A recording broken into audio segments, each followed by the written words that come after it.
రాష్ట్ర ప్రభుత్వ ఉద్యోగుల సంక్షేమానికి కూటమి ప్రభుత్వం కట్టుబడి ఉందని మంత్రి పయ్యవుల కేశవ్ సత్యకుమార్ స్పష్టం చేశారండి.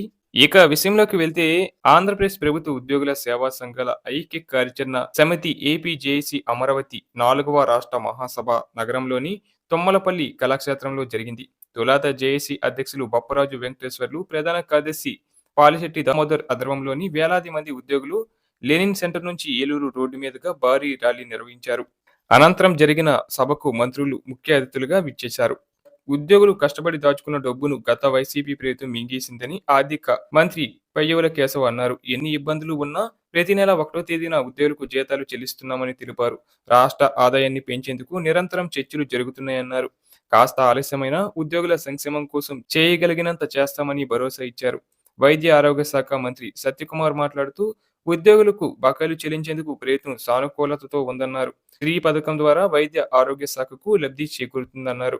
ఈహెచ్ఎస్ ను అప్డేట్ చేసి ఉద్యోగులకు వైద్య సేవలు అందేలా చర్యలు తీసుకుంటున్నామన్నారు. 18 నెలల్లో జరిగే క్లెయిమ్లను 3 నెలలకు తగ్గించి ప్రయత్నం చేస్తున్నామని తెలిపారు. అలాగే సమావేశంలో ఉద్యోగ సంఘాల నాయకులు పలు డిమాండ్లను మంత్రుల దృష్టికి తీసుకెళ్లారు. పీఎస్సీ కమిషన్ను నియమించి వెంటనే ఐఆర్ ప్రకటించాలని, టీఏ అరియర్స్ వెంటనే చెల్లించాలని, దీనిలో తొలి ప్రాధాన్యత పెన్షనర్లకు ఇవ్వాలని, 11వ పీఎస్సీ అరియర్స్ ను ఆలస్యం లేకుండా విడుదల చేయాలన్నారు. అలాగే జీపీఎఫ్ మొత్తాల నుంచి పెండింగ్ బిల్లులు వెంటనే చెల్లించాలని, సరెండర్ లీవ్ల పెండింగ్ బిల్లులను చెల్లించాలన్నారు. ఇక జేఏసీ తీర్మానాలను సభ్యులు ఏకగ్రీవంగా ఆమోదించారు.